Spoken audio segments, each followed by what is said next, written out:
Bu maslahatim 80% holatda farzandingizni quloq og'rig'idan asraydi. Barchaga ma'lum, hozir shamollash, burun bitishi, burun oqish davri.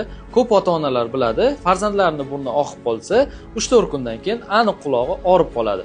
Bunday bo'lmasligi uchun esa farzandingizning burni oqishi boshlanganda 1-2 kunda o'zi o'tib ketadi deb e'tiborsizlik qilmasdan, uy sharoitida mexanik aspiratorlar bilan burnini tozalab turing.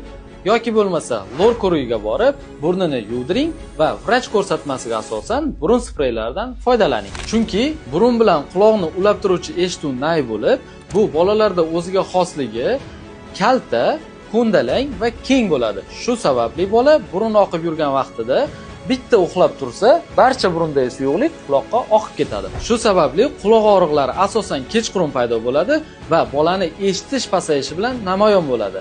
Bu shuni ko'rsatadiki, bola shamollaganda quloq og'rishiga ota-onalarning e'tiborsizligi sabab bo'ladi.